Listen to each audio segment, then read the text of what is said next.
પંખીડા તું ઉડીને જાજે ગામે ગામ રે, દેશના બાળકોને કે જે ભણવા આવે રે. राष्ट्रीय शिक्षा नीति 2020 आर्टिफिशियल इंटेलिजेंस और मशीन लर्निंग के जरिए बच्चों को पढ़ाने के लिए बढ़ावा देती है. आपने मेरा भी क्लास ले लिया आज.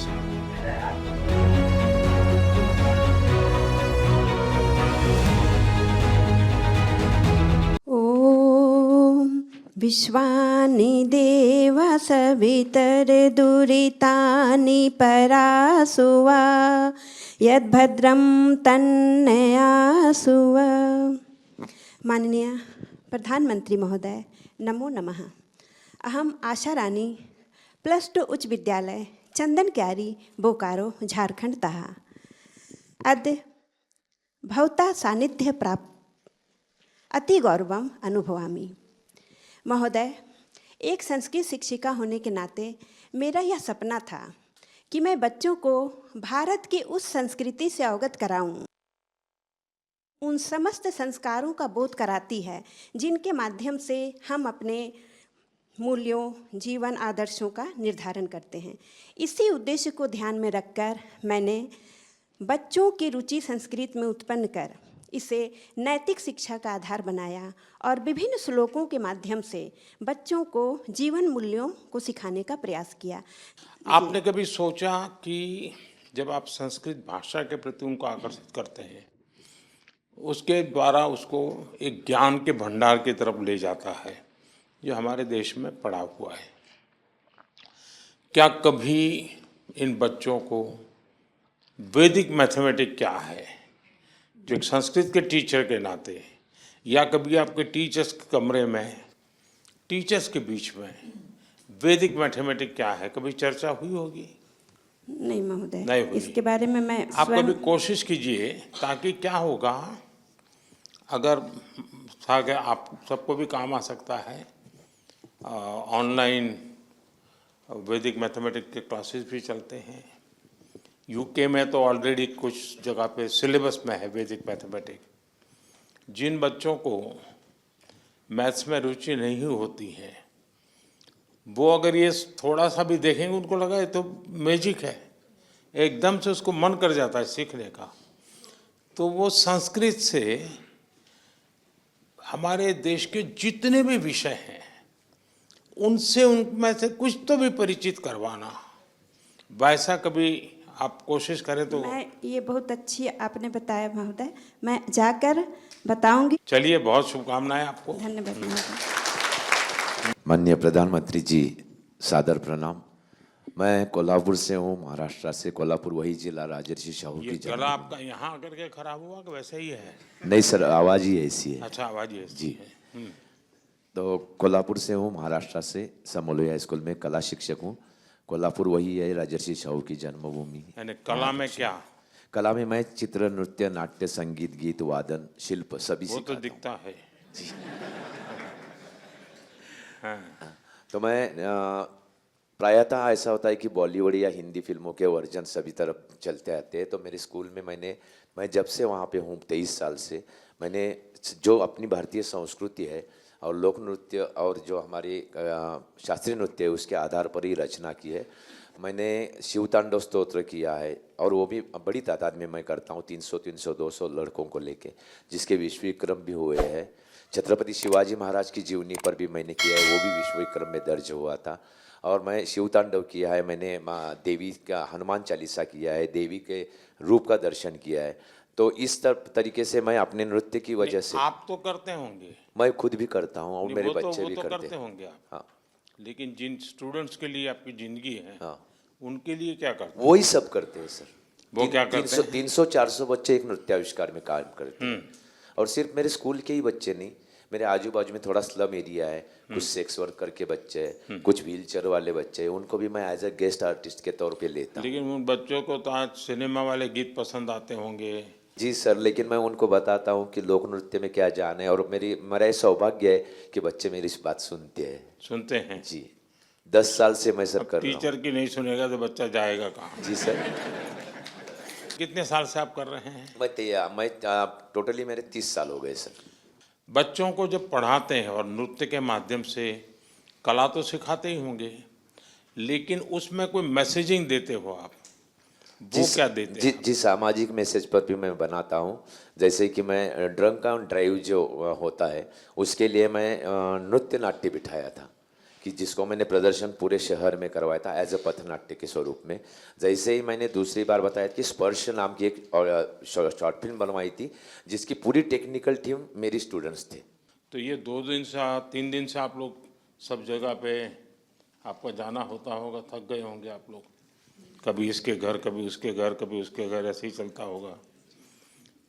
तो इनसे कोई विशेष परिचय कर लिया क्या आप लोगों ने?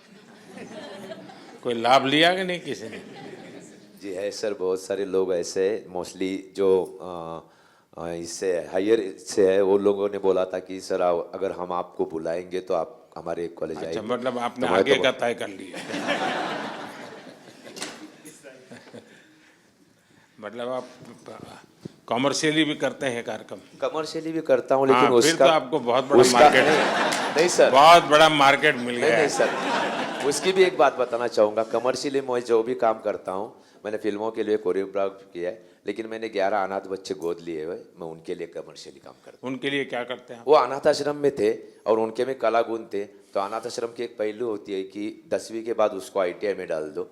तो मैंने वो धारणा तोड़ने की कोशिश की, तो उन्होंने बोला कि नहीं, हम लोगों को इसको अलाउ नहीं करते हम लोग। तो मैंने उनको बाहर ले लिया, एक रूम में रख लिया। जैसे जैसे बच्चे बड़े होते गए वहाँ पे आ गए, उनकी शिक्षा की। उसमें से 2 कला शिक्षक करके काम कर रहे हैं, 2 लोग हैं वो नृत्य शिक्षक करके गवर्नमेंट स्कूल में लग गए, मतलब CBSE। तो जो ये बढ़िया आप काम करते हैं, ये आखिर में बताते हैं, ऐसे कैसे हो?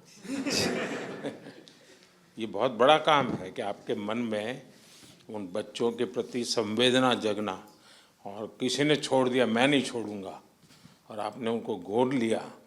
ये बहुत बड़ा काम किया आपने। सर, इस बात का मेरे जीवन से ताल्लुक है। मैं खुद अनाथालय से हूँ, तो इसलिए मुझे लगता है कि जो मुझे नहीं मिला था, तो मेरे पास तभी कुछ नहीं था, और मेरे संचित के पास से अगर मैं वंचित के लिए कुछ करूँ तो ये मेरा परम भाग्य है। चलिए, बहुत आपने सिर्फ कला को नहीं, आपने जीवन को संस्कारों से जिया है, बहुत बड़ी बात है ये। जी धन्यवाद सर। तो सचमुच में नाम आपका सागर सही है। जी सर, आपसे सौभाग्य हुआ, आपसे बात करने का, ये मेरे सौभाग्य की बात है। बहुत बहुत शुभकामनाएं भैया। Thank you sir. माननीय प्रधानमंत्री जी, नमस्कार। नमस्ते जी। मैं डॉक्टर अविनाशा शर्मा हरियाणा शिक्षा विभाग में बतौर अंग्रेज़ी प्रवक्ता के रूप में काम कर रही हूँ। माननीय हरियाणा के जो वंचित समाज के बच्चे हैं, जो ऐसी पृष्ठभूमि से आते हैं जहाँ अंग्रेज़ी भाषा उनके लिए सुनना और समझना थोड़ा मुश्किल होता है, उसके लिए मैंने एक प्रयोगशाला का निर्माण किया है। ये भाषा की प्रयोगशाला न सिर्फ भाषा अंग्रेज़ी भाषा के लिए तैयार की गई है, बल्कि क्षेत्रीय भाषाएं और मातृभाषा दोनों का ही इसमें समावेश किया गया है। महोदय, राष्ट्रीय शिक्षा नीति 2020 आर्टिफिशियल इंटेलिजेंस और मशीन लर्निंग के ज़रिए बच्चों को पढ़ाने के लिए बढ़ावा देती है। इन पहलुओं को देखते हुए मैंने इस भाषा प्रयोगशाला में आर्टिफिशियल इंटेलिजेंस का भी समावेश किया है। जैसे जनरेटिव टूल्स आर्टिफिशियल इंटेलिजेंस के हैं, स्पीकोमीटर और टॉकपाल, उनके ज़रिए भाषा के शुद्ध उच्चारण को बच्चे सीखते और समझते हैं। मुझे बहुत खुशी हो रही है आपसे साझा करते हुए महोदय कि मैंने अपने प्रदेश का प्रतिनिधित्व यूनेस्को, यूनिसेफ, इंडोनेशिया और उज़्बेकिस्तान जैसे क्षेत्रों में, देशों में किया, और उसका प्रभाव मेरे क्लासरूम तक पहुंचा। आज हरियाणा का एक सरकारी स्कूल ग्लोबल क्लासरूम बन गया है, और उसके ज़रिए बच्चे इंडोनेशिया में कोलंबिया यूनिवर्सिटी में बैठे हुए प्रोफेसर्स और स्टूडेंट्स के साथ बातचीत करते हैं और अपने अनुभव को साझा करते हैं। थोड़ा अनुभव बताएंगे किस प्रकार से करते हैं आप, बाकियों को भी पता चले। हाँ जी सर, माइक्रोसॉफ्ट स्काइपाथन एक टाइप का प्रोग्राम होता है जिसको मैंने अपने बच्चों से इंट्रोड्यूस कराया है। कोलंबिया यूनिवर्सिटी के प्रोफेसर्स के साथ बच्चे जब बातचीत करते हैं, उनके कल्चर, उनकी लैंग्वेज, उनकी जो रोज़मर्रा में काम आने वाली चीज़ें हैं, जिस तरीके से वो अपने एकेडमिक्स को इन्हांस करते हैं, वो चीज़ें हमारे बच्चे सीख पा रहे हैं। बहुत खूबसूरत सा एक अनुभव मैं शेयर करना चाहूँगी सर आपसे।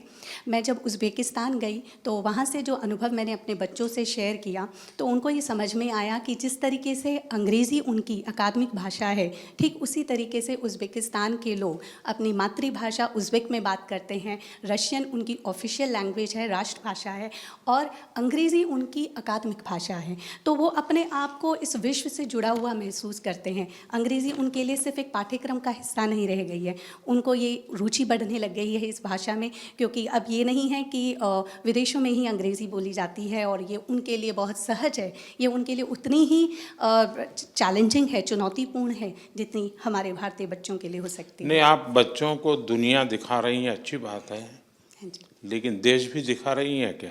बिल्कुल सर। जब मैं तो क्षेत्रीय हमारे देश भाषाओं की कुछ चीज़ें जिससे उनको अंग्रेजी सीखने का, जानने का, समझने का मन कर जाए, ऐसा कुछ? सर, मैंने इस भाषा प्रयोगशाला में भाषा कौशल विकास पर काम किया है। तो अंग्रेज़ी भाषा तो एक पाठ्यक्रम की भाषा रही है, बट भाषा सीखी कैसी जाती है, क्योंकि अब मेरे पास जो बच्चे आ रहे हैं वो हरियाणवी परिवेश के हैं। अगर मैं रोहतक में बैठे हुए बच्चे से बात करूं, वो नूंह में बैठे हुए बच्चे से बिल्कुल डिफरेंट भाषा में बात करता है। तो अच्छा, हम जैसे घर में हमारे पास टेलीफोन पुराने ज़माने में वो जो रहता था, हाँ जी, डिब्बा, वो फ़ोन है, और हमारे घर में कोई ऐसे गरीब परिवार की कोई महिला घर काम के लिए अपने यहाँ आती जाती है, हाँ जी सर। इतने में घंटी बजी और वो टेलीफोन उठाती है, उठाते बोलती हेलो। वो कैसे सीखी वो? यही भाषा का कौशल विकास सर बताया, भाषा सुनने पर और उसका प्रयोग करने पर आती है। और इसलिए सचमुच में लैंग्वेज बोलचाल से बहुत जल्दी सीखी जा सकती है। बिल्कुल सर। मुझे याद है, मैं जब गुजरात में था तो नडियाद में मेरे यहाँ एक महाराष्ट्र का परिवार नौकरी के लिए, वो प्रोफेसर थे, नौकरी के लिए आए। उनके साथ उनकी वृद्ध माताजी थी। अब ये महाशय पूरा दिन भर स्कूल कॉलेज में रहते थे, लेकिन लैंग्वेज में जीरो रहे वो 6 महीने के बाद भी। और उनकी माताजी कुछ पढ़ी लिखी नहीं थी, लेकिन वो धन गुजराती बोलना शुरू कर दिया। तो मैं एक बार उनके यहाँ भोजन के लिए गया, मैंने पूछा ये नहीं, बोले हमारे घर में जो काम वाली है ना उसको और कुछ आता नहीं, तो बोले मुझे सीख गया। बिल्कुल सर। बोलचाल से सीखा जाता है। बिल्कुल सर। और मुझे बराबर याद है, मैं जब छोटा था तो मेरे स्कूल में जो टीचर थे थोड़े स्ट्रिक्ट भी थे, हाँ जी। और हमें स्ट्रिक्टनेस थोड़ी तकलीफ करती थी। लेकिन उन्होंने, राजा जी ने जो रामायण महाभारत लिखी है, तो उसमें से रामायण की जो बहुत परिचित वार्ता तो सबको परिचित होती है, तो बड़ा आग्रह करते थे कि राजा जी ने जो रामायण लिखी है उसको थोड़ा धीरे धीरे पढ़ना शुरू करो। कथा पता था, भाषा पता नहीं थी, लेकिन बहुत जल्दी कोरिलेट करते थे। 1-2 शब्द समझ गए तो भी लगता था हाँ ये कहीं सीता माता की कोई चर्चा कर रहे हैं। बिल्कुल सर। चलिए, बहुत बढ़िया। Thank you sir. Thank you. हर हर महादेव। सर हर हर महादेव। काशी वालों को हर हर महादेव से दिन शुरू होता है। हाँ। सर मैं आज आपसे मिलके बहुत खुश हूँ सर। सर मैं कृषि विज्ञान संस्थान में पौधे की रोगों के ऊपर मेरा विशेष शोध है, और उसमें मेरा एक सबसे बड़ा प्रयास ये है कि जो हम लोग सस्टेनेबल एग्रीकल्चर की बात करते हैं वो ज़मीनी स्तर पे अभी वो उतरे नहीं हैं पूरा चीज़। मेरा इसलिए प्रयास ये है कि हम किसानों को ऐसे टेक्निक को हाथ पकड़ाए जो आसान हो और उसकी अभूतपूर्व परिणाम खेतों में दिखे। और मुझे लगता है इस प्रयास में हमको बच्चों, स्टूडेंट्स मेरा और महिलाओं की भागीदारी अहम है, और इसीलिए मेरा प्रयास ये है कि मैं स्टूडेंट्स के साथ गांव में जाता हूं और किसानों के साथ मैं महिलाओं को भी आगे बढ़ने के लिए प्रयास कराता हूं, ताकि ये छोटी छोटी जो टेक्निक्स हम लोग डेवलप किए हैं उससे सस्टेनेबिलिटी की तरह हम लोग कदम बढ़ा सकते हैं, और इससे किसानों को फ़ायदा भी हो रहा है। कुछ बता सकते हैं क्या किया है? सर हम लोगों ने बीज शोधन की तकनीक को परफेक्ट किया है। हमने कुछ लोकल माइक्रोब्स को आइडेंटिफाई किए हैं। उससे जब हम बीज को शोधन करते हैं तो जब रूट्स आते हैं सर, वो पहले से ही वही विकसित रूट जड़ बनते हैं और उससे वो पौधा बहुत स्वस्थ बनते हैं और उस पौधे में सर की बीमारियां कम लगती है क्योंकि जड़ इतने मजबूत हो जाते हैं, पौधे को वो एक अंदर से एक ताकत देते हैं कीट और बीमारियों से लड़ने के लिए। तो ये नहीं, ये परिणाम लैब में करने वाला काम बता रहे हैं। जी लैंड पर कैसे करते हैं? लैब टू लैंड, जब आप कह रहे हैं आप खुद जा रहे हैं किसानों के पास, जी सर। वो कैसे इसको करते हैं और वो कैसे शुरू करते हैं? सर हम लोगों ने एक पाउडर फॉर्मुलेशन बनाए हैं और इस पाउडर फॉर्मुलेशन को हम किसानों को देते हैं और उनके हाथों बीज को शोधन करवाते हैं और ये हम प्रयास कई सालों से निरंतर कर रहे हैं और वाराणसी के आसपास के 12 गांव में हम लोग अभी इस कार्य को किए हैं और महिलाओं की अगर संख्या की बात कहें तो 3000 से अधिक महिलाएं अभी इस नहीं टेक्निक तो को ये जो इस्तेमाल लोग कर रही हैं। किसान हैं वो किसी और किसान को भी तैयार कर सकते हैं? बिल्कुल सर, क्योंकि जब वो पाउडर लेने के लिए एक किसान आते हैं वो और 4 किसानों के लिए साथ में लेके जाते हैं और इसका क्योंकि देखा देखी किसान बहुत सीखते हैं और मुझे ये बात की खुशी है कि हमारे जो हम जितने को सिखाए हैं उनसे और कई गुना लोगों ने अपनाए हैं इसको। अधिक पूरा संख्या मेरे पास नहीं है। ज्यादातर किस फसल पे प्रभाव हुआ और किस फसल में? सब्जी और गेहूं पे। सब्जी और गेहूं। जी सर। ये जो प्राकृतिक खेती, इस पर हमारा बल है जी सर। और जो लोग धरती माँ को बचाना चाहते हैं जी वे सब चिंतित हैं जिस प्रकार से हम इस धरती माँ की सेहत के साथ अत्याचार कर रहे हैं। उस माँ को बचाना बहुत जरूरी हो गया है जी सर। और उसके लिए प्राकृतिक खेती एक अच्छा उपाय दिखता है। उस दिशा में कोई चर्चा हो रही है वैज्ञानिकों में? जी बिल्कुल सर, प्रयास उसी दिशा में है लेकिन सर किसानों को हम लोग अभी पूरी तरह कन्विंस नहीं कर पा रहे हैं कि रसायन को आप प्रयोग ना करें क्योंकि किसान डरते हैं कि हम रसायन के प्रयोग नहीं करने से मेरे फसल में कुछ नुकसान हो जाए। एक उपाय हो सकता है, मान लीजिए उसके पास 4 बीघा जमीन है तो 25% 1 बीघा में तुम ये प्रयोग करो, 3 में जो तुम परंपरागत करते हैं वो करो। जी यानी छोटा सा हिस्सा लो, उसको एक प्रकार से अलग से तुम इसी पद्धति से करो तो उसकी हिम्मत आ जाएगी। हाँ यार थोड़ा नुकसान होगा तो 10% 20% हो जाएगा जी सर। लेकिन मेरी गाड़ी चलेगी। गुजरात के जो गवर्नर है आचार्य देवव्रत जी, वे बहुत ही डेडिकेटेड है इस विषय में, काफ़ी काम करते हैं। अगर आप वेबसाइट पे जाएंगे, क्योंकि आप में से बहुत से लोग हैं जो किसान का बैकग्राउंड वाले होंगे, तो उन्होंने प्राकृतिक खेती के लिए बहुत सारा डिटेल बनाया। ये आप जो एलकेएम देख रहे हैं ना, यहाँ पूरी तरह प्राकृतिक खेती का ही उपयोग होता है हर चीज़ का, यहाँ कोई केमिकल अलाउ नहीं है। ये आचार्य देवव्रत जी ने बहुत ही अच्छी फार्मूला डेवलप की है, कोई व्यक्ति उसको कर सकता है जी। गौमूत्र वगैरह का उपयोग करके करते हैं और बहुत अच्छे परिणाम आते हैं। अगर आप उसको भी स्टडी करें आपकी यूनिवर्सिटी में क्या हो सकता है तो देखिए। जरूर सर। चलिए बहुत शुभकामनाएं। धन्यवाद। वणक्कम। Vanakkam, Prime Minister ji. I am Dr. A. Gandhimati. I come from Tyagarajar Polytechnic College, Salem, Tamil Nadu, and I have been teaching English in the Polytechnic College for more than 16 years.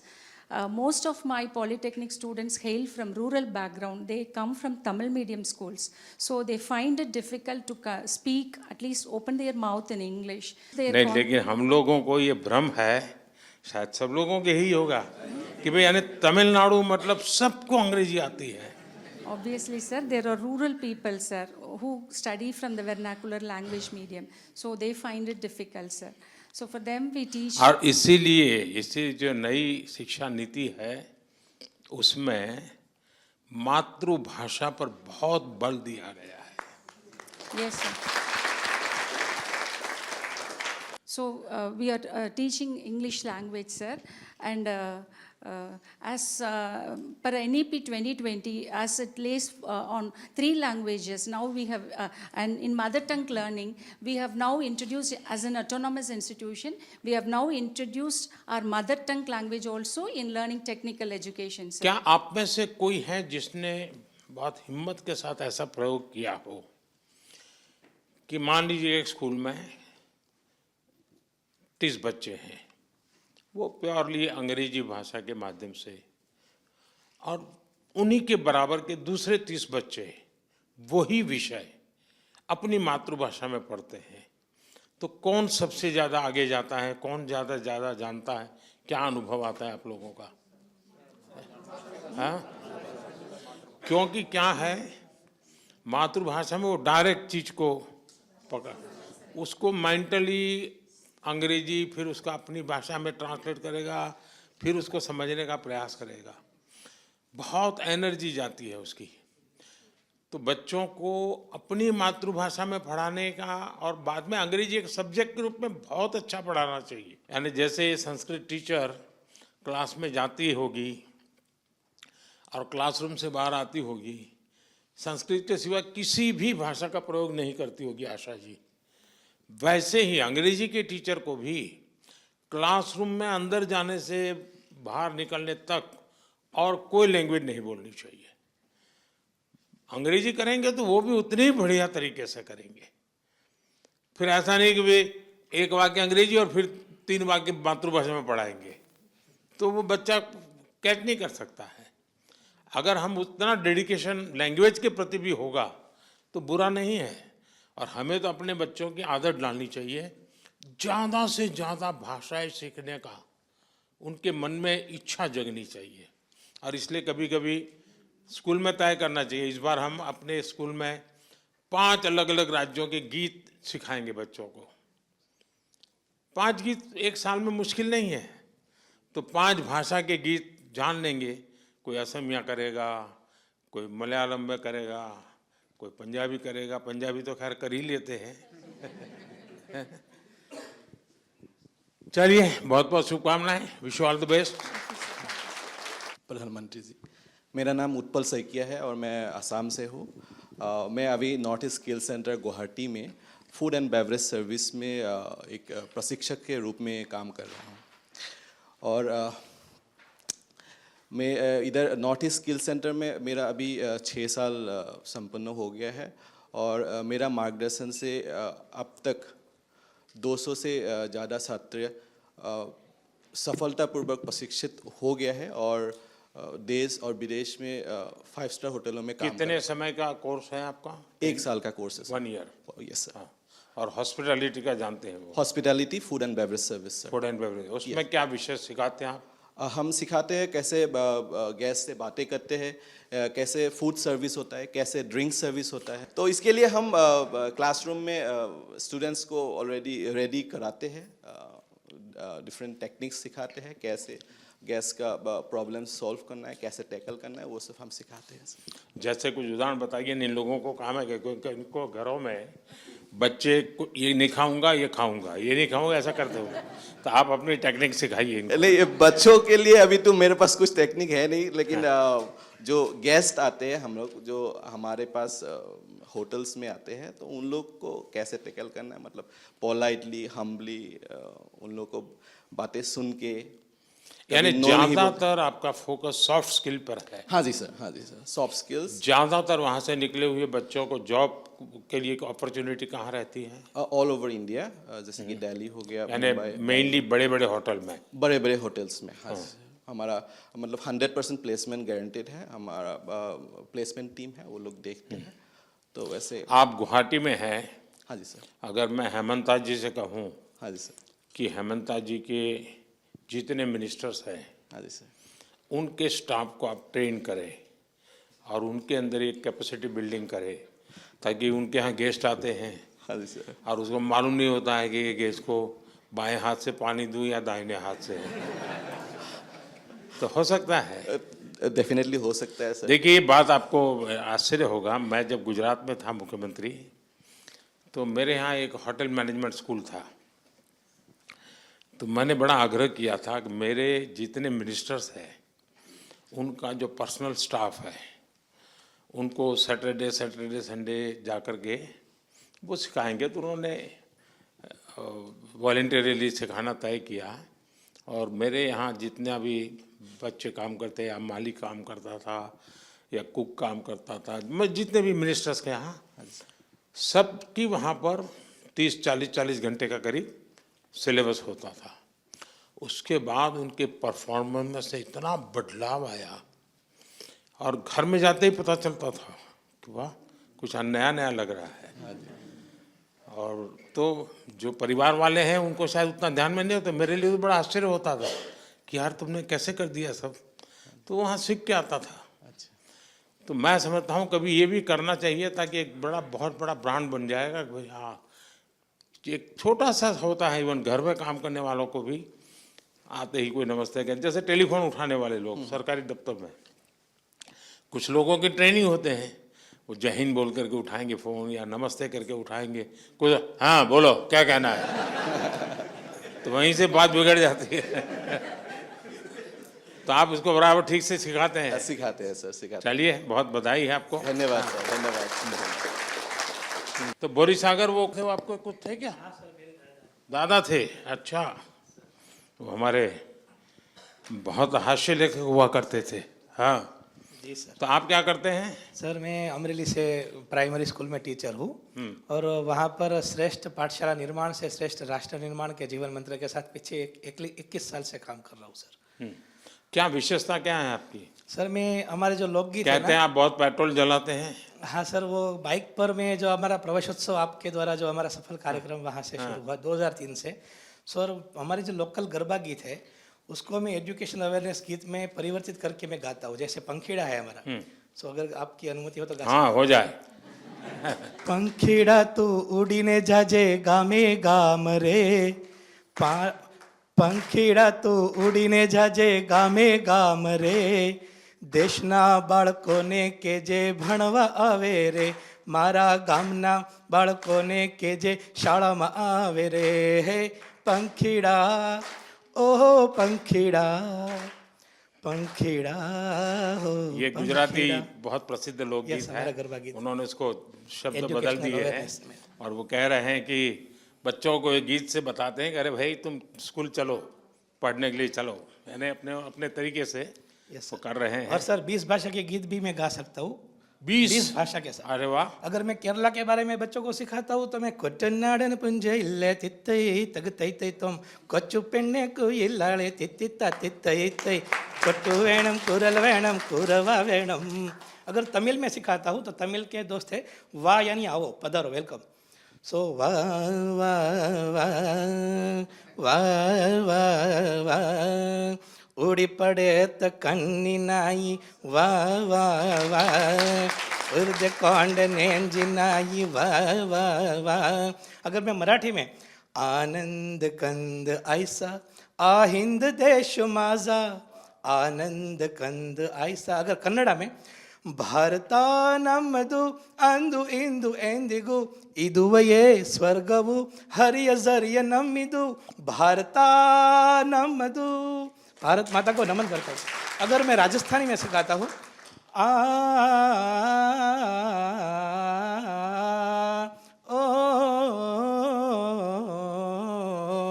ओ कुण बीजे बाजरो ये बदहरी, ओ कुण बीजे मोड़ में वामी सहरी। बहुत बहुत बढ़िया। Thank you sir, thank you sir. Sir एक भारत श्रेष्ठ भारत, यही मेरा जीवन मंत्र है सर। चलिए बहुत और अच्छा। सर 2047 में विकसित भारत बनाने के लिए भी और ऊर्जा से काम करूंगा सर। Thank you sir. उनकी सरनेम जब मैंने देखी तो उनके दादा से मैं परिचित था, तो मुझे याद आया आज।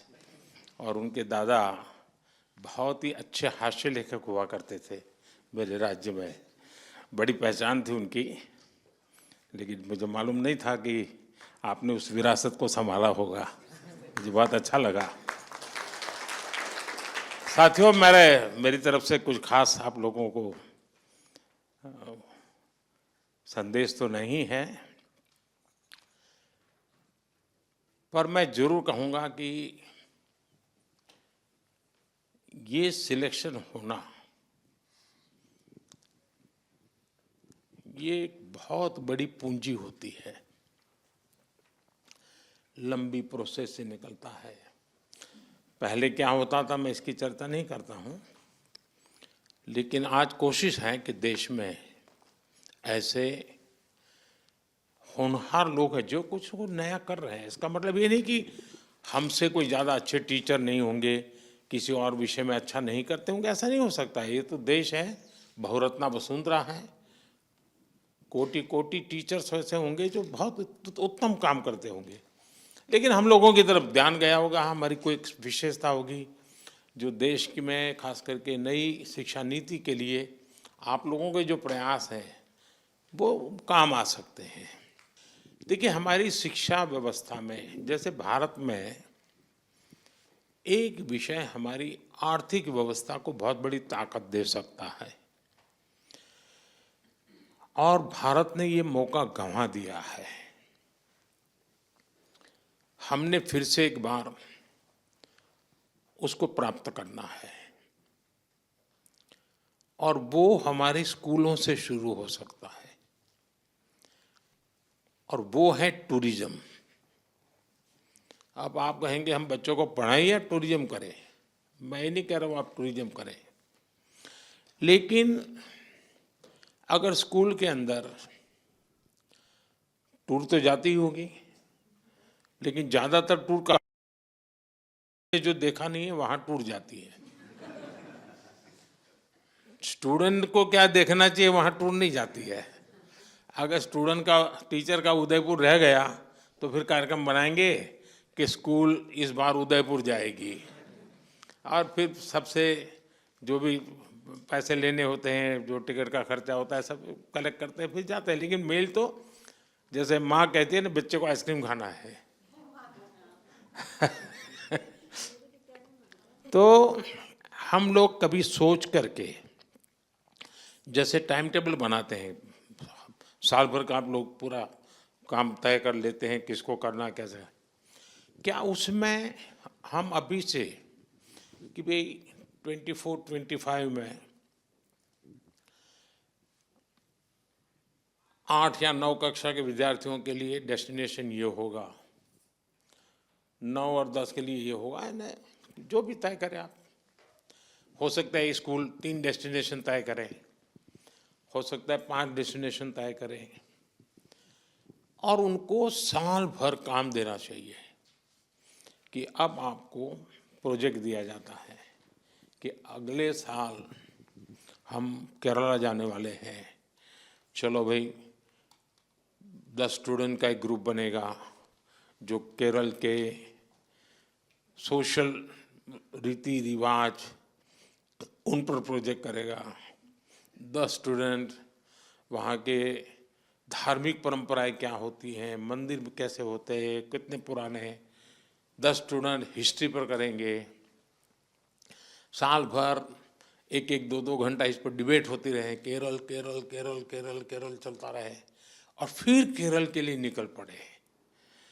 आपके बच्चे जब जाएंगे केरला तो वो एक प्रकार से पूरे केरल को आत्मसात करके वापस आएंगे।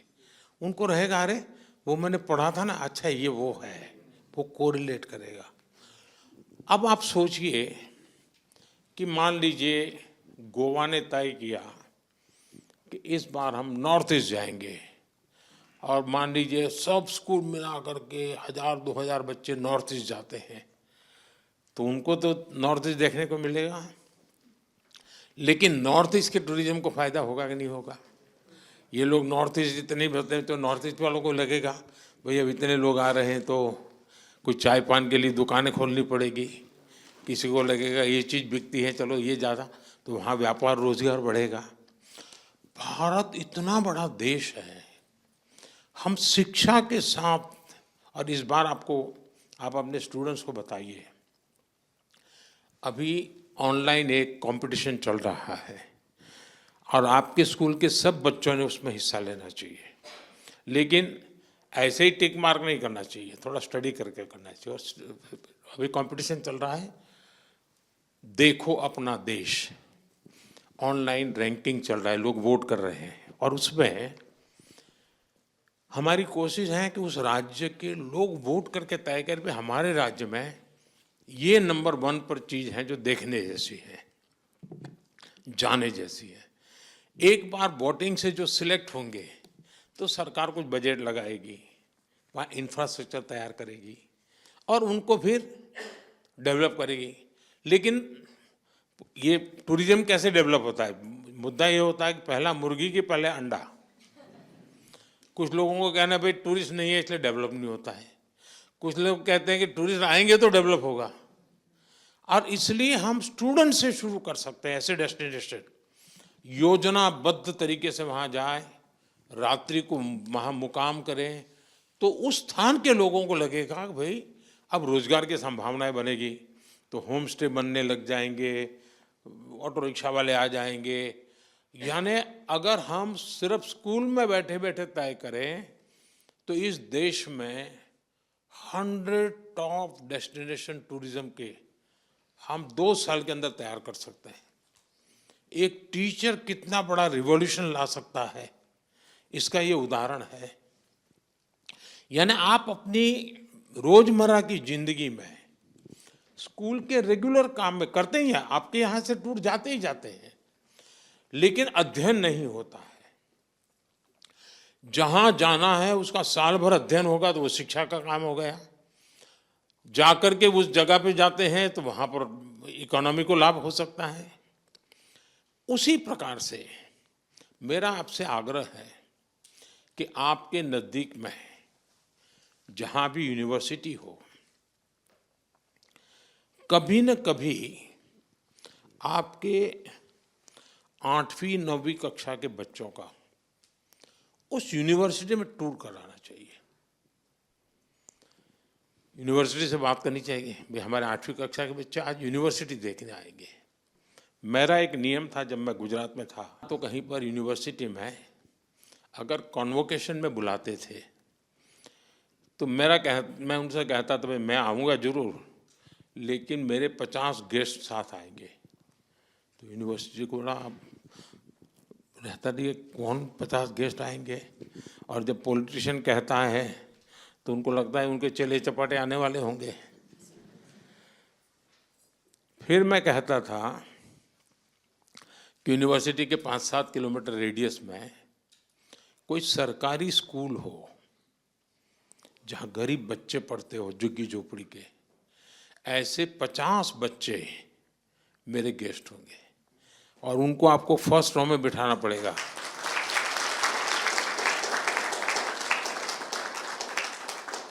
अब ये बच्चे जब ये कॉन्वोकेशन देखते हैं, है तो बिल्कुल गरीब परिवार के बच्चे, उनके मन में उसी दिन सपना हम बो देते हैं, कभी मैं भी ऐसा टोपा पहन करके, ऐसा कुर्ता पहन करके मैं भी अवार्ड लेने जाऊंगा। ये भाव उसके मन में रजिस्टर हो जाता है। आप भी अगर अपने स्कूल के ऐसे बच्चों को ऐसी यूनिवर्सिटी देखने के लिए ले जाए, यूनिवर्सिटी से बात करेंगे, साहब आपके यहाँ इतने बड़े बड़ी बातें होती हैं, हम देखना चाहते हैं। वैसे ही स्पोर्ट्स के इवेंट होते हैं। कभी कभी हम क्या करते हैं, जैसे ब्लॉक लेवल का स्पोर्ट्स कंपटीशन है तो कौन करेगा, वो पीटी टीचर जाने, वो खेलने वाला बच्चा जाने जाएगा। सचमुच में पूरी स्कूल को स्पोर्ट देखने के लिए जाना चाहिए। भले कबड्डी चल रही है, किनारे बैठेंगे ताली बजाएंगे, कभी कभी देखते देखते ही उसमें से खिलाड़ी बनने का मन किसी को जग जाता है। खिलाड़ी को भी लगता है यार मैं कोई इकलौता अपने पागलपन के कारण खिलाड़ी नहीं बना हूँ, मैं खेल खेल रहा हूँ, मतलब मैं एक समाज का एक अच्छा प्रतिनिधित्व कर रहा हूँ। उसके अंदर एक भाव जगता है। एक टीचर के नाते मैं ऐसी चीजों को इनोवेट करता रहूं और कोई एक्स्ट्रा प्रयत्न के बिना जो है उसको +1 करना है बस। ये अगर हम कर सकते हैं तो आप देखिए स्कूल का भी नाम बन जाएगा, जो टीचर इसमें काम करते हैं उनके प्रति भी देखने का एक भाव बदल जाएगा। दूसरा,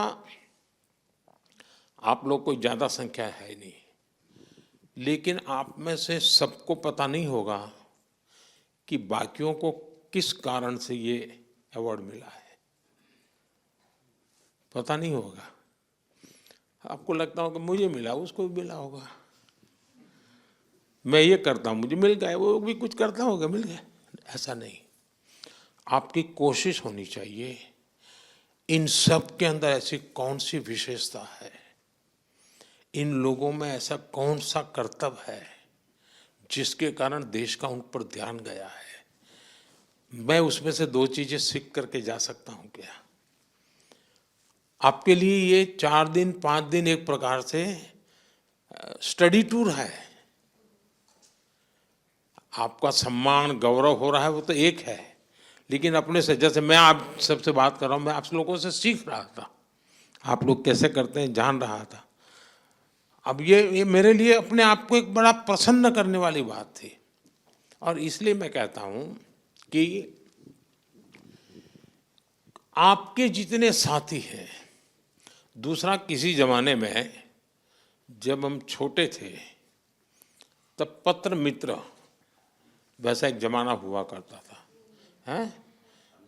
अब सोशल मीडिया हो गया है तो वो तो दुनिया चली गई, लेकिन क्या आप लोगों का सबका एक व्हाट्सएप ग्रुप बन सकता है? सबका, जो लोग कब से बना है? अच्छा, कल ही बना है, चलिए अच्छा, 8-10 दिन हो गए, मतलब गुड बिगिनिंग है।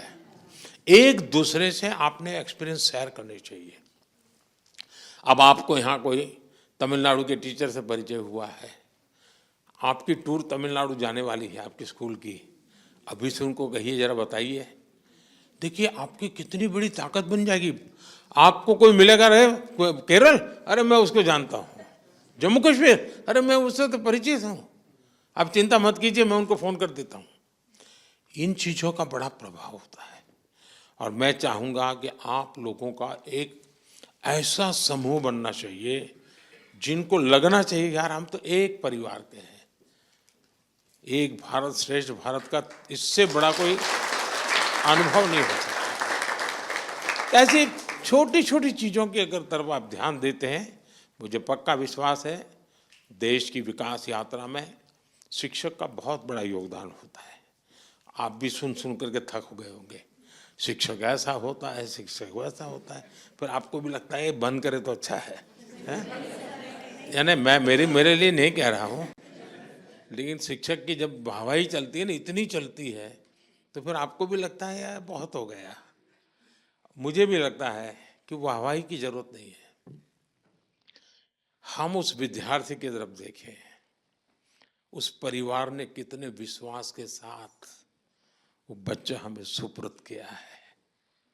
उस परिवार ने हमें इसलिए बच्चा सुपुर्द नहीं किया है कि आप उसको कलम पकड़ना सिखा दें, कंप्यूटर चलाना सिखा दें, इसलिए नहीं दिया है आपको वो बच्चा कि ताकि आप उसको कुछ सिलेबस पढ़ा दें, इसलिए वो अपना एग्जाम में अच्छा रिजल्ट ले आए, सिर्फ इसलिए नहीं भेजा है। माँ बाप को लगता है कि जो हम दे रहे हैं उससे आगे हम ज़्यादा नहीं दे पाएंगे, उसका अगर कोई +1 कर सकता है तो उसका टीचर कर सकता है। और इसलिए बच्चे की जिंदगी में शिक्षा में +1 कौन करेगा? टीचर करेगा। संस्कार में +1 कौन करेगा? टीचर करेगा। उसके हैबिट्स में करेक्शन कौन करेगा? +1 टीचर करेगा। और इसलिए +1 थियरी वाली थी हमारी कोशिश होनी चाहिए, उसके घर से जो मिला है मैं उसमें कुछ ज़्यादा अतिरिक्त जोड़ दूंगा, मेरा उसकी जिंदगी में बदलाव लाने में कोई न कोई कंट्रीब्यूशन होगा।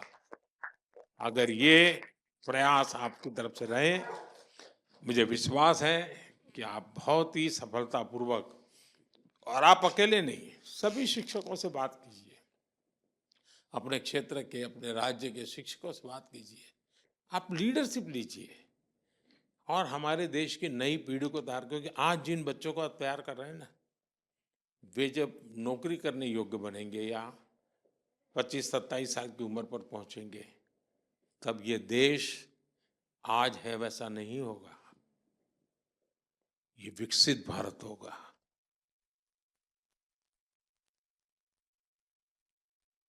आप उस विकसित भारत में रिटायरमेंट का पेंशन लेते होंगे, लेकिन जिसको आज आप तैयार कर रहे हैं वो उस विकसित भारत को नई ऊंचाइयों पर ले जाने वाला एक सामर्थ्यवान व्यक्तित्व बनने वाला है। और आपके पास कितनी बड़ी जिम्मेवारी है। ये विकसित भारत ये कोई सिर्फ मोदी का कार्यक्रम नहीं है। हम सबको मिलकर के विकसित भारत के लिए ऐसा मानव समूह भी तैयार करना है, ऐसे सामर्थ्यवान नागरिक भी तैयार करने हैं, ऐसे सामर्थ्यवान नौजवान तैयार करने हैं। अगर हमें आगे चल करके 25-50 गोल्ड मेडल अगर खेलकूद में लाने हैं, कहाँ से निकलेगा वो खिलाड़ी? जो आपके स्कूल में दिखते हैं उन बच्चों में से निकलने वाला है। और इसलिए हम उन सपनों को लेकर के, और आपके पास बहुत लोग हैं, सपने होते हैं, लेकिन उनके सामने इन सपनों को साकार कैसे करें? आप वो लोग हैं, आपके मन में जो सपना आए उस सपने को साकार करने के लिए वो लेबोरेटरी आपके सामने ही है, रॉ मटेरियल आपके सामने है, वो बच्चे आपके सामने हैं। आप अपने सपनों को लेकर के उस प्रयोगशाला में प्रयास करेंगे, आप जो चाहे वो परिणाम लेकर के आएंगे। मेरी तरफ से आपको बहुत बहुत शुभकामनाएं, बहुत बहुत धन्यवाद।